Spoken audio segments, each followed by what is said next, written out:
안녕하십니까. 지난 한 주간도 무탈하게 잘 계셨을 거라고 믿어 의심치 않습니다.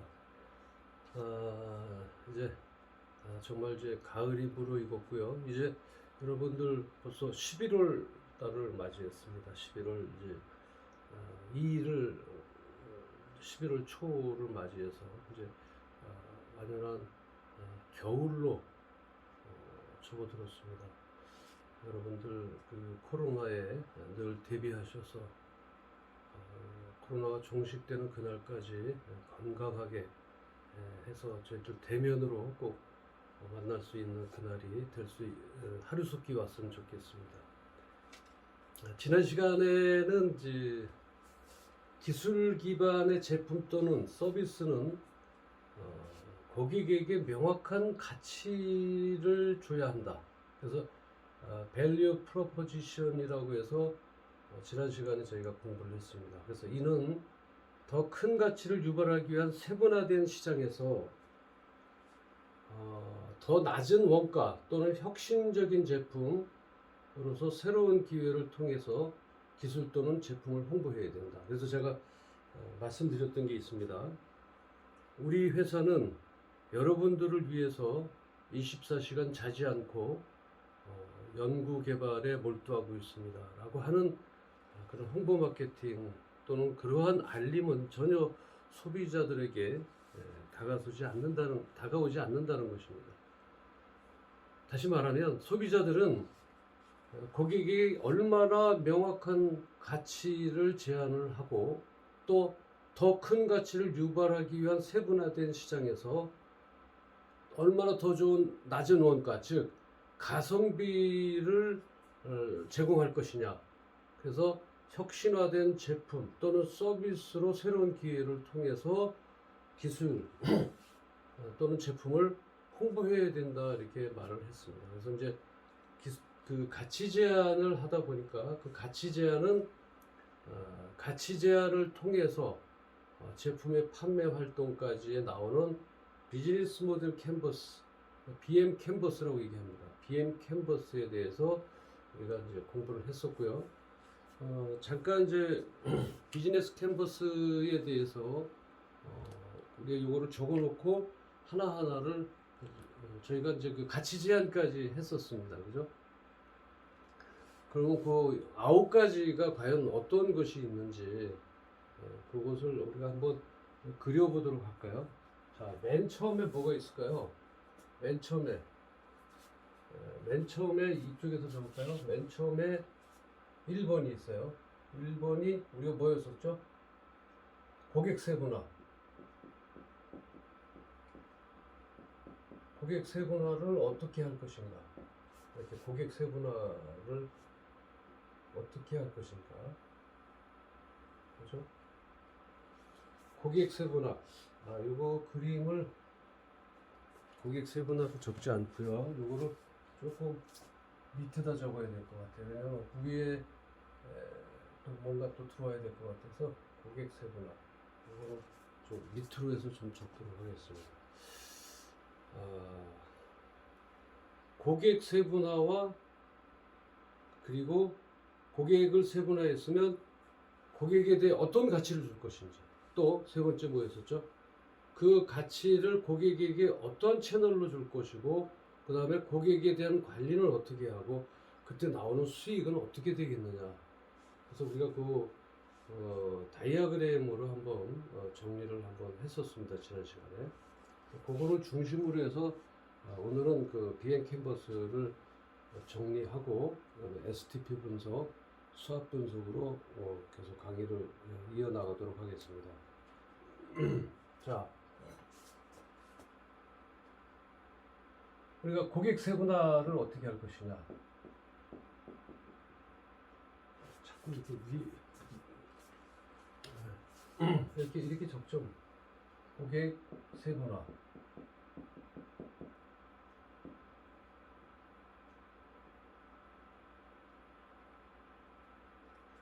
고객 세분화를 어떻게 할 것인지. 그리고 이 고객 세분화에 대해서 우리가 2번이 뭐였어요? 2번이 뭐였어요? 가치 제한이에요. 그 제품에 대한 것들이든 소비자들에게 줄 수 있는 가치 제한이에요. 가치를 어떻게 제한할 것인가. 가치 제한. 자, 이렇게 됐을 때 가치 제한은 어떤 방법으로 전해줄 것인지 채널이 있어요. 어떤 채널로 갈 것이냐. 어떤 채널로 갈 것이냐. 어떤 채널로 전달이 될 것이냐. 요걸 3번이라고 얘기할게요. 그 다음에 고객과의 관계. 여기도 마찬가지죠. 이렇게 해서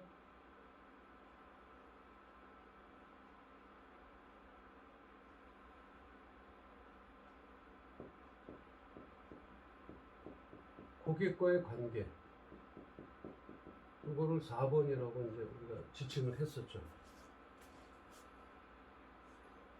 요게 되면 고객과의 관계, 가치 제한, 채널을 통해서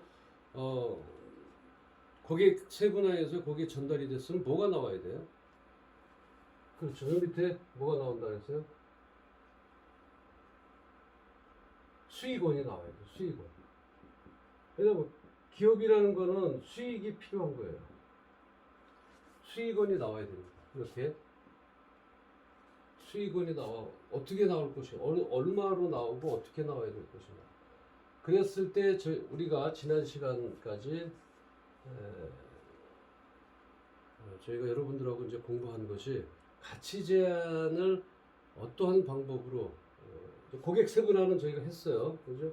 가치 제한은 어떻게 할 것인가, 또 채널은 어떤 식으로 유통을 시킬 것인가. 채널은 각각의 고객 세그멘테이션 세분화를 했죠. 통해서 자신에게 가치가 전달되기를 원하는가, 그 채널이. 그다음에 그들에게 어떻게 다가가는 게 좋을 것이냐. 10대들에게는 어떻게 다가가고 60대들에게는 어떻게. 우리가 지난 시간에 그 펜이라 제품을 펜으로 우리가 했었죠. 그죠? 제품을 뭐 펜이나 뭐 볼펜 뭐 이런 것들로 정했습니다. 이제 글씨를 쓰는 도구로 정했어요. 그렇다면 이 고객 세분화는 지난 시간에 여러 가지 것으로 20대 학생들 통해서, 직장인들 통해서 고객 세분화를 했고, 가치 제한은 글을 쓸 수 있다라고 하는 그런 가치 제한, 몇 가지 그림을 그릴 수 있다, 이런 가치 제한을 했어요. 그 채널도 어느 채널이 가장 효과적인 것인가, 고객들에게 전달되는 그러한 것들이 어떤 경로가 제일 좋을 것인가, 그 다음에 어느 채널이 가장 비용 효율적인가, 어느 채널이. 그래서 그런 채널에 대해서 지난 시간에까지 했습니다. 그렇다면 오늘 시간에는 고객 관계입니다. 고객 관계. 고객의 관계는 어떠한 방법으로 해나갈 것인가. 고객 관계 4번이요. 고객 관계. 고객과의 관계죠. 고객과의 관계.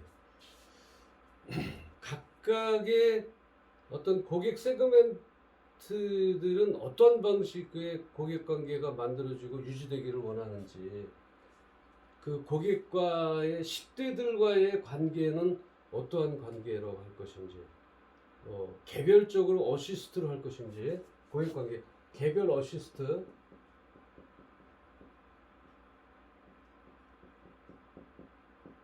개별 어시스트를 할 것인지, 아니면 매우 헌신적으로 개별 어시스트를 할 것인지, 그 다음에 셀프 서비스를 할 것인지, 그죠? 셀프 서비스를 할 것인지, 그리고 자동화 서비스를 할 것인지, 오토 서비스죠. 자동화 서비스를 어떤 식으로 할 것인지, 자동적으로 그 세그멘테이션 된 고객들에게 그 관계를 어떻게 자동화로 뭐가 있죠? 마일리지가 있겠죠, 그죠? 뭐 셀프 이건 마일리지도 들어갈 수가 있어요. 이제 마일리지를 적립해서 들어갈 수가 있다는 얘기죠. 그죠? 그 다음에 이제 커뮤니티를 해갖고 커뮤니티 우리가 말하는 커뮤니티를 조성해서 커뮤니티로 그 고객과의 관계를 유지할 수 있게끔 그다음에 공동 창조다 뭐 이런 말도 있어요. 공동 창조 이런 건 이제 그 고객과 함께 그 어떤 바운더리 즉 어떤 시장을 형성해 나갈 수 있게끔 함께 만드는 거죠. 그래서 공동 창조다. 그래서 고객과의 관계는 각각의 고객 세그멘트별로 특징적으로 확립되고 유지되어야 된다는 거죠. 그래서 이러한 것들 고객과의 관계는 고객의 세그멘테이션, 그 세분화된 별로 특징적으로 이루어져야 된다라고 하는 것입니다.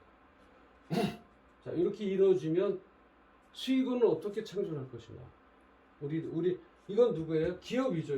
이제 기업 우리예요. 기업의 수익원은 뭐예요? 우리가 가치 제한을 했으면 우리도 뭘 받아야 돼요? 반드시 수익원이 생기기 위해서 가치 제한을 하고 고객 세분화를 해서 어떤 채널로 다가갈 것인지 그리고 고객과의 관계는 어떻게 유지돼야 될지 이러한 것들이 나오게 되죠. 그렇다면 고객들은 어떤 가치를 위해서 기꺼이 돈을 지불하는가 우리가 생각해 볼 필요가 있어요. 이게 이제 수익원은 어떤 가치로 고객들은 어떤 가치를 위해서 기꺼이 돈을 투자를 하느냐 이러한 것에 우리가 좀 생각해 봐야 돼요. 고객들은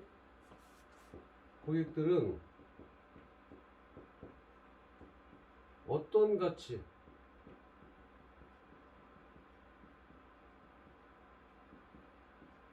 고객들은 어떤 가치에 대해서 기꺼이 돈을 지불하느냐 요 문제에 대해서 우리는 깊게 생각을 해봐야 됩니다. 그리고 현재 무엇을 위해 돈을 지불하고 있는가? 무엇을 위해서 돈을 지불하고 현재 무엇을 위해 돈을 지불하고 있는가?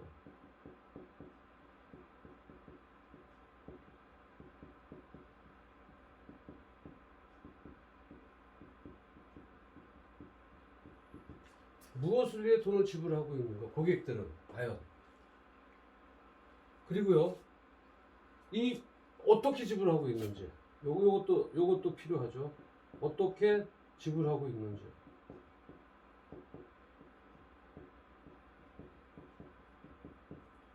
고객들의 입장에서는 이러한 것들을 반드시 지켜봐야 됩니다. 그리고 또 고객들은 또 어떻게 지불하고 있나도 봐야 되겠지만 어떻게 지불하고 싶어 하는가 어떻게 지불하고 싶어 하는가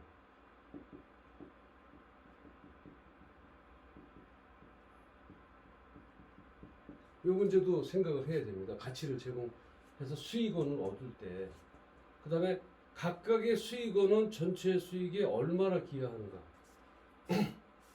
이 섹터별로 각각의 섹터별로 수익원은 각각의 수익원은 전체의 어떤 그 전체 수익에 얼마나 기여하고 있는지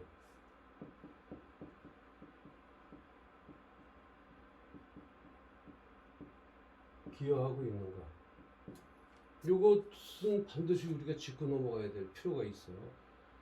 그래서 그렇다면 타입별로 보면 이제 우리가 이제 여기 수익원은 이런 것은 우리가 반드시 해야 되지만 그렇다면 실제 수익원은 무엇이 있을까요? 실제 수익원 물품 판매 요거에 대한 물품 판매 수익원이 있겠죠. 첫 번째로 물품 판매는 어떤 거예요? 우리가 지금 어떤 걸 하게 됐어요? 판매 이익금이죠. 그죠? 뭐예요? 볼펜이나 필기구 요거를 지금 우리가 얘기하는 거예요. 필기구 물품 판매에 대한 수익원이 있을 수가 있고 그 다음에 이용료가 있을 수 있겠죠. 이용료. 지금 요거는 서비스가 아니기 때문에 볼펜이라고 우리 했기 때문에 그렇지만 만약에 여기 서비스라고 한다면 제품을 서비스로 얘기한다면 그 이용료가 있을 거예요. 반드시 수익원으로요.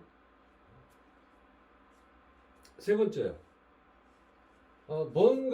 뭔가를 하기 위해서 이것도 대여료가 있겠죠. 만약에 렌털 사업이라면 대여료 하나 또는 뭐 임대료가 있겠죠.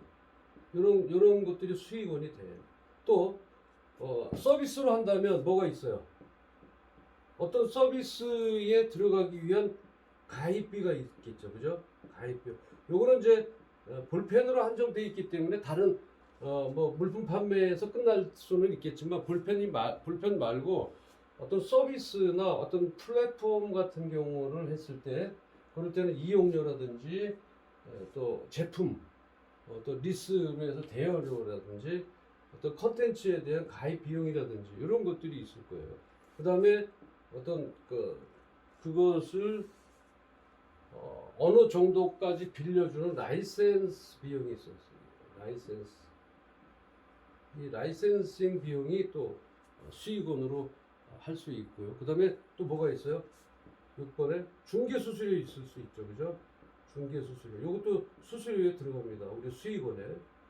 어떠한 제품이 될지는 모르지만. 그 다음에 여기에 또 이제 우리가 광고 수익료가 되겠죠. 왜냐면 뭐예요? 저기 우리가 밴드라든지 어떤 커뮤니티에서 회원수가 많으면 거기에 광고를 유입을 해서 거기에 광고 수익률을 우리가 수익원으로 할 수 있다. 그 다음에 어떤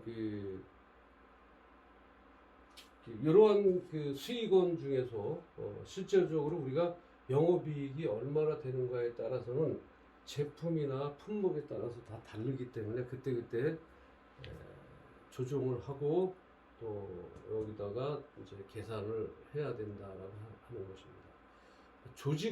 어떤 조직은 고객들에게 전달하고자 하는 가치를 성공적으로 제공했을 때 수익을 얻습니다. 다시 말하면 기업은 고객들에게 전달하고자 하는 그 가치를 정확하게 제대로 전달했을 때 수익원을 얻을 수 있습니다. 소비자에게 가치를 제공하지 못하고 전달하지 못하는 것은 절대 거기서 수익을 얻을 수가 없습니다. 그거는 수익이 아니라 강제로 빼앗아 오는 거죠. 그래서 그러한 것들은 이제 수익원에 있어서 오래 가지 못한다. 자, 그렇다면 우리가 이런 것을 그대로 할 수는 없어요. 또 뭐가 여기 있었죠? 지난 시간에 우리가 했던 게 핵심 자원이에요. 핵심 자원. 그러니까 우리가 이제 우리가 실제적으로 가지고 있는 거는 뭐냐면 핵심 자원입니다. 자, 여기에 요거를 이렇게 반으로 여기 같은 맥락이지만 잘랐을 때 여기에 하나를 더 세운다면 6번이 되겠죠. 6번이 되고 여기에 반으로 자르겠습니다. 6번에 핵심 자원.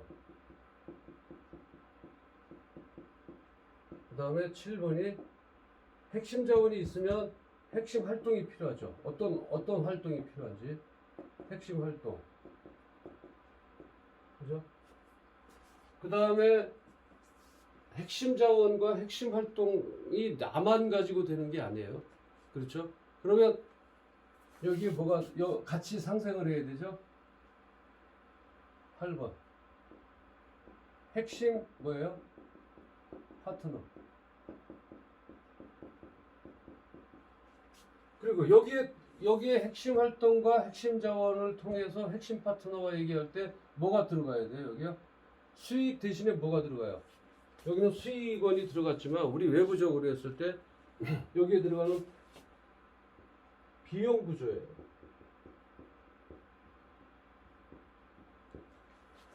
자, 예를 들어서 얘기할까요? 핵심 자원이라고 하는 거는 뭐예요? 예를 들어 우리는 지금 볼펜이라고 얘기를 했습니다. 그러면 우리가 볼펜을 만들기 위한 것들이 핵심 자원이 됩니다.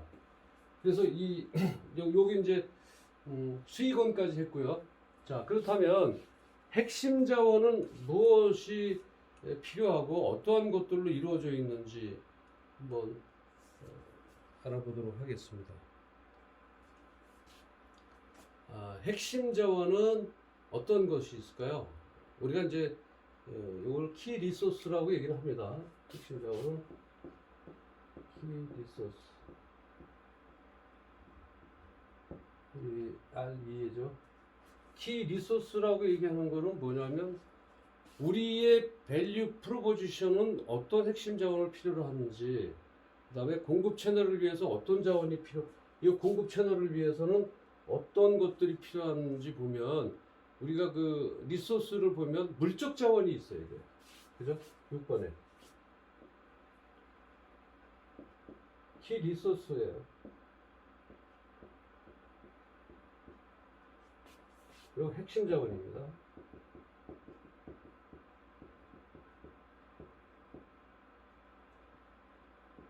핵심 자원에는 물적 자원이 있어야 되겠죠. 그죠? 물적 자원. 그 다음에 또 뭐가 있어야 돼요? 물적 자원이 있으면 인적 자원도 필요하겠죠. 그죠? 사람이 이 안에 자원으로서 활동해 줘야 되는 거고, 물적 자원이라는 건 뭐예요?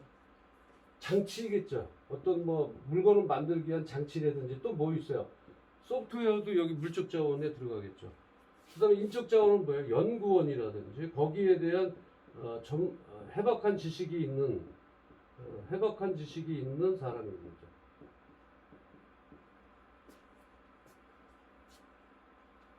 그 다음에 또 뭐가 있어요? 핵심 자원은 우리가 배웠던 거 뭐 있어요? 자금이 있죠. 자금. 이건 자금이에요. 뭐 자기 자본이든 했던 이거는 우리가 이제 재무적 인적 자원이다 이렇게, 재무적 자원 핵심이다, 핵심 자원이다 이렇게 얘기를 하고요.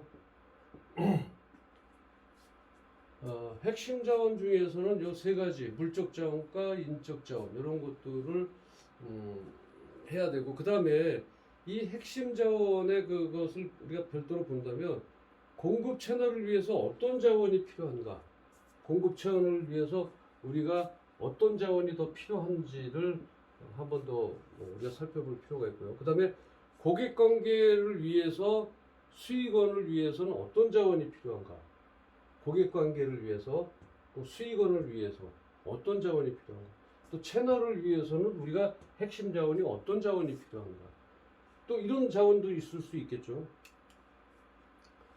유통망을 가지고 있는 게 어쩌면 핵심 자원이 될 수도 있어요. 물건을 지금 이제 예를 들면 이런 것들이죠. 쿠팡의 그 배송 체계는 핵심 자원이 들어갑니다. 이제는 처음에는 많은 그 시행 오차를 겪었습니다만 지금은 하루 배송 같은 그러한 그 노하우를 많이 쌓아오고 있고, 그래서 그러한 그 누구라도 할 수 없는 그 노하우를 많이 쌓아와 있어서 그걸 우리는 핵심 자원으로 넣을 수가 있다. 그래서 가치를 실현하려면 어떤 밸류를 실현하려면 자산으로서 핵심 자원이 꼭 필요합니다. 자산 가치로서요. 그리고 이제 우리가 핵심 활동인데요. 핵심 활동이라는 것은 핵심 자원을 위해서 해야 되는 일들이 있어요. 또 생산을 한다든지, 또 문제 해결을 한다든지, 플랫폼을 만든다든지, 아니면 네트워크를 형성한다든지 이런 것들. 그래서 어떤 키 액티비티로 한다면은 요 자원, 내가 활동의 액티비티, 요것도 키 액티비티라고 얘기하는데요. 키 액티비티는 과연 어떻게 할 것이냐, 그 카테고리를 어떻게 생성을 해야 될 것이냐. 생산, 핵심 활동은요, 생산이 이루어져야 돼요.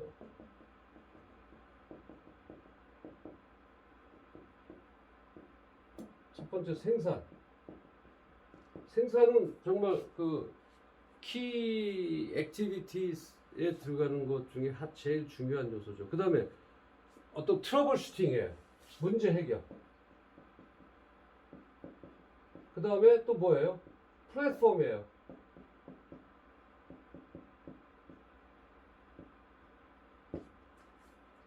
그 다음에 플랫폼 다음에 네트워크가 필요하죠. 그죠?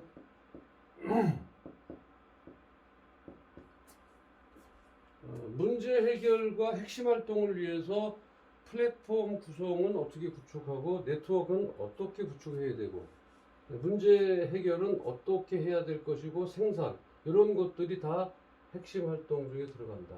그렇다면 이제 핵심 파트너는 어떻게 돼야 될까요? 핵심 파트너. 핵심 파트너는 누가 뭐예요? 핵심 자원과 핵심 활동을 위한 나 혼자 할 수 없죠.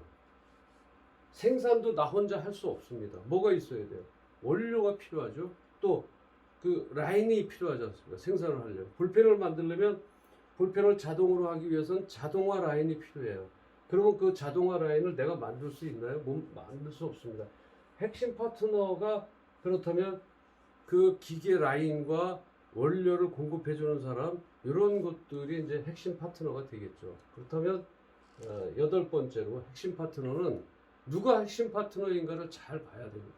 적어야 돼요. 여러분들 요 자체가 BM 캔버스예요. 그 자체가. 그래서 여러분들이 캔버스 내에 요 내용이 한 번에 다 들어가 있어야 돼요. 요 내용이 이렇게. 그래서 여기다가 여러분들의 내용을 다 적을 줄 알아야 된다 라고 하는 것입니다.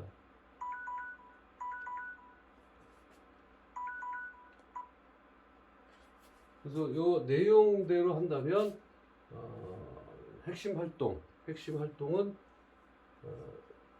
핵심 파트너가 어떻게 핵심 활동과 핵심 자원을 서브해 줄 수 있는 건지 요거 조금만 더 하겠습니다.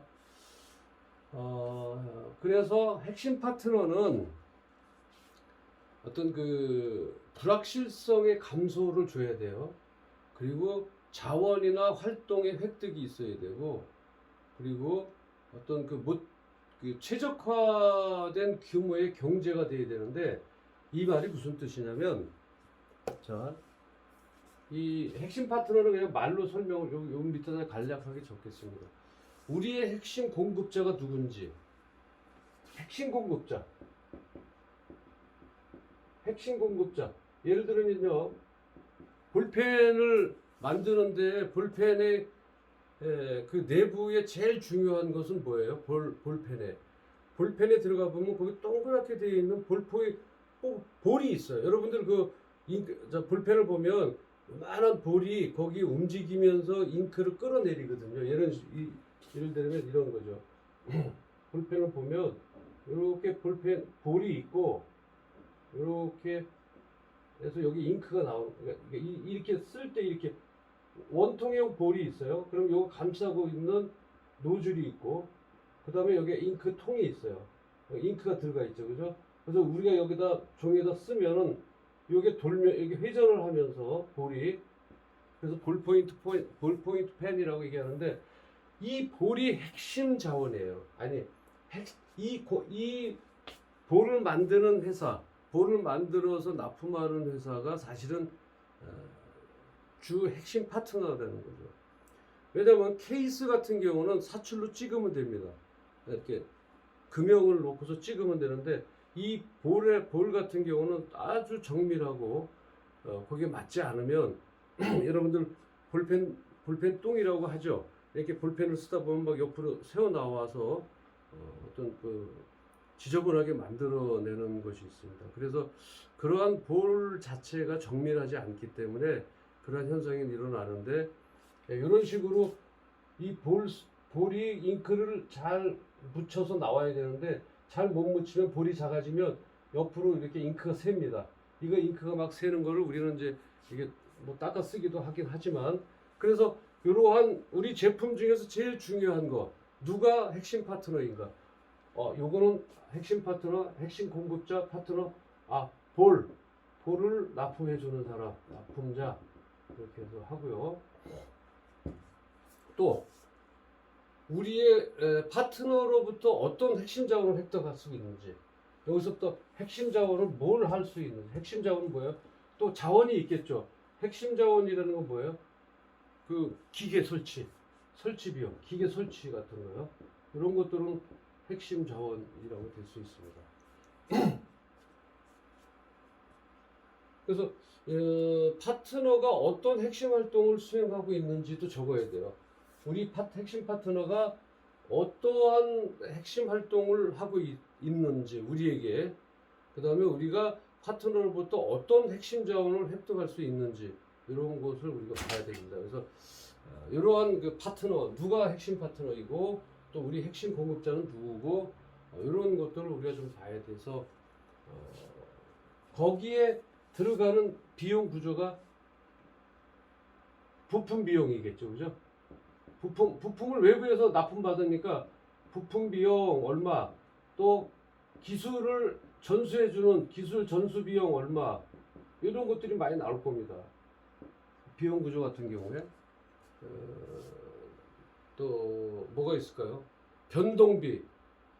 변동비라는 건 뭐예요? 제품이 많이 팔리면 팔릴수록 뭐가 들어가요? 원자재, 부자재들이 많이 써여지죠. 이걸 변동비라고 합니다. 물건이 안 팔리면 어때요? 그 원자재나 부자재가 가격이 그러니까 지출이 안 되겠죠. 그래서 이렇게 제품의 생산이나 판매량에 따라서 같이 움직여주는 모든 비용을 우리가 변동비라고 얘기합니다.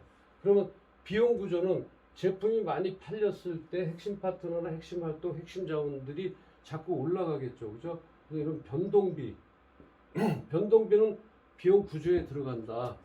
물론 여기에 또 뭐가 들어가요? 비용 구조비는 고정비가 들어갑니다. 고정비는 뭐예요? 인건비 같은 것도 고정 비용이죠. 기술자들 인건비라든지 이런 걸 그 다음에 어떤 그 비즈니스 모델의 어떤 그 여러 요소를 수행하자면 비용이 들어가는 것들이 있습니다. 이러한 것들 수익원을 내기 위해서 비용 구조들이 발생하는 것들이 많이 있다. 그래서 여러분들이 비용 구조는 어떠한 방법으로 들어가는, 우리 다시 말하면 우리가 가치를 제한했을 때 나가는 돈들을 전부 아마 비용 구조에 넣으면 될 것 같습니다. 그래서 이렇게 해서 비용 구조에까지 이렇게 그 비즈니스 모델 캔버스를 우리가 좀 알아봤습니다. 그래서 요 내용, 요거를 우리가 BM 캔버스라고 얘기를 합니다. 비즈니스 모델 캔버스. 그래서 우리가 요거를 이제 BM 캔버스라고 얘기를 해요. 이렇게.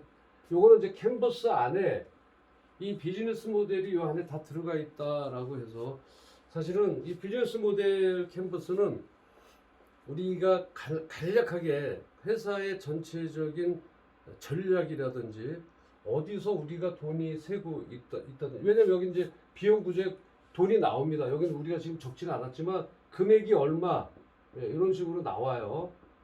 여기도 수익원도 얼마, 월 얼마 금액이 나옵니다. 대략적인 금액이. 그랬을 때 지출에 대한 것과 수익에 대한 것을 마이너스 해서 우리가 손익분기점도 잡고 추정 손익계산서도 잡을 수 있고 이런 것들을 할 수가 있다는 것이죠. 그래서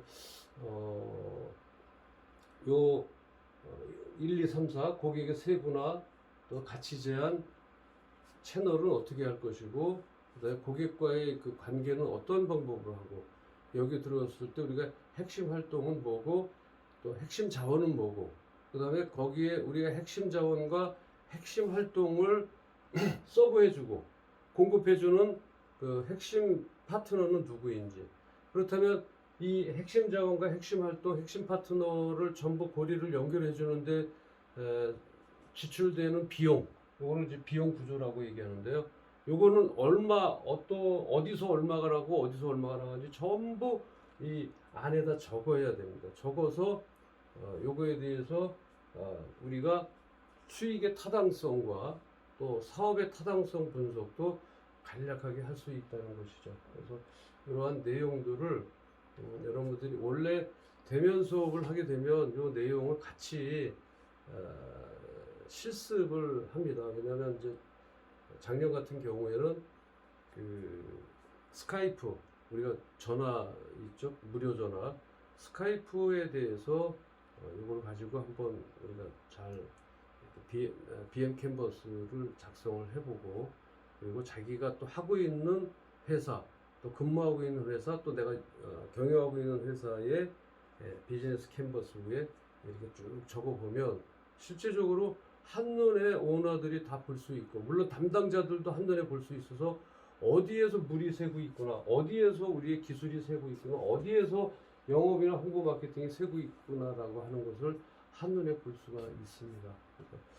이 내용에 대해서 여러분들이 꼭 숙지 비대면이라 함께 실습을 하지 못하더라도 여러분들이 이 내용을 가지고 한번 본인들의 직장 또는 꼭 어떤 그 수익원이나 어떤 창업 기업에 대한 뭐 성공 전략이 아니더라도 내 개인적인 업무 또는 내 개인 생활에 대해서 BM 캔버스를 통해서 분석할 수도 있다라고 하는 것을 요 섹터만 조금씩 바꾸면 되는 거죠, 그죠? 요 섹터만 조금 바꾸고 나에 대해서 직접적으로 한번 해볼 수도 있다라고 하는 것입니다.